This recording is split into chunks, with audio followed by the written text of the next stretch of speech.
how's it going? This is Larry from Snake River Fly. Tonight we're going to be doing a new stonefly we've been playing with the last couple years over here. Basically going to start out with 700B Dairiki. Any bent shank's going to be fine. This is a size 6. You know, 8s are pretty good too. We're going to tie a Squala nymph, basic rubber leg, but we're going to be messing around with a couple different materials today, doing the same thing. So got the hook and the vise. Going to start out just by putting some 0.35 in the top half up here in the thorax region. We like our stoneflies heavy just like everybody else. Getting them down.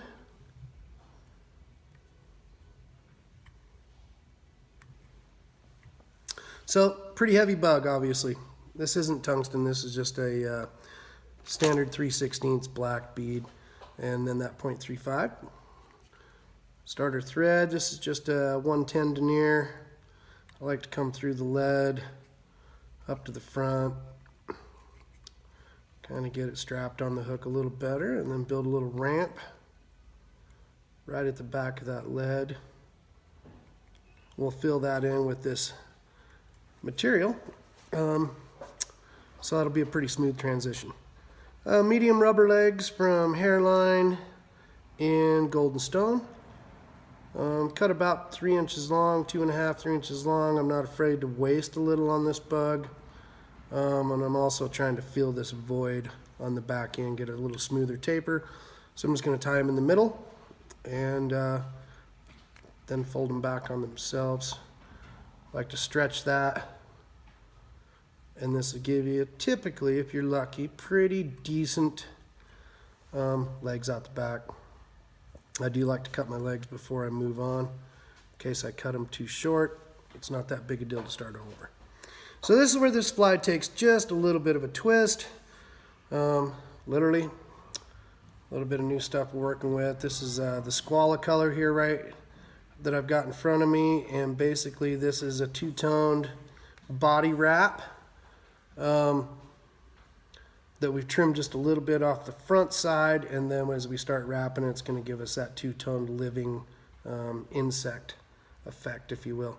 So right about where that's going to start, I'll just lay it on top, and then this is how I'm going to fill in that void, is strap that material down. That's how I'm going to hide that bump. Once again, we're tying a Squala here, so the olive brown is pretty appropriate. And just trim that off, and now that's in there. Everybody does the rubber legs a little different, so whatever your flavor is, go ahead and do them that way. I just kind of like to strap them on top, in the middle, and do the classic X wrap.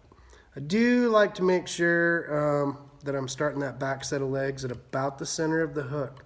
If you look at a lot of stoneflies, Golden Stones, and Squalas especially, those back legs are definitely start a little bit farther back.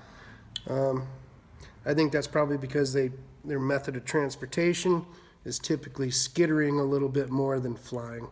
So they got a little beefier legs, are built just a little different. Space those out.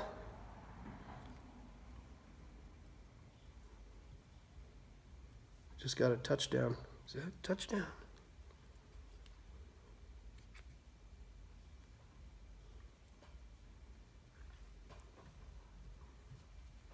And then put the last one in there. Pretty simple rubber leg, just like all the rest of them. So you've probably already clicked off this video, but you need to stay tuned and see what happens here with Z-Wrap.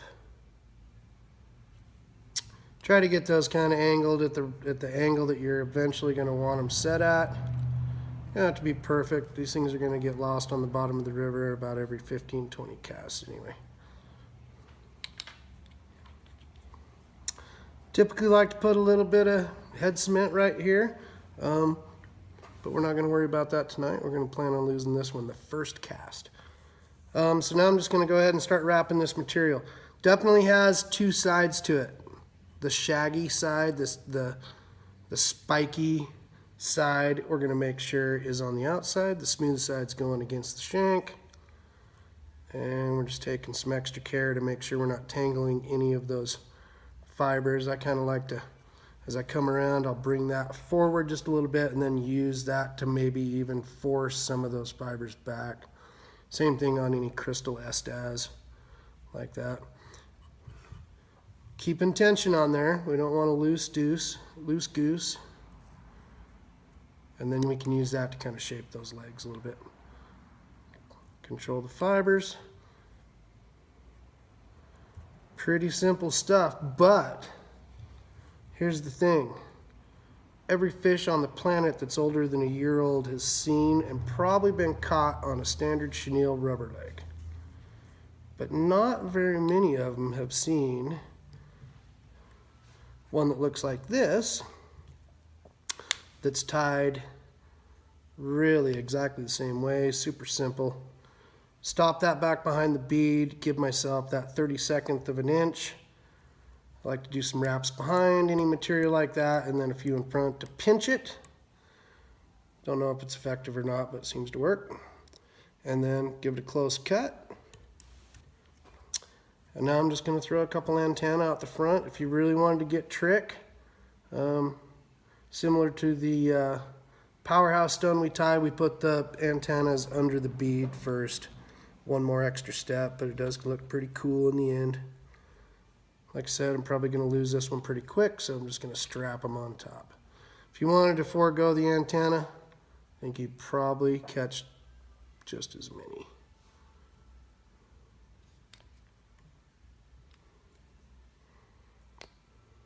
Pardon. And then just a whip finish. I like to use my whip finisher. I'll hang it off of that sin finger in the middle and let that baby hang right there, and that gives me a little, you know, at least I can use my index finger and my thumb to kind of move a few things out of the way. Tying with rubber legs takes a little bit of patience, a little bit of frustration, but after you tie a few, you'll get used to dodging around the thread, or dodging around those legs. Little whip.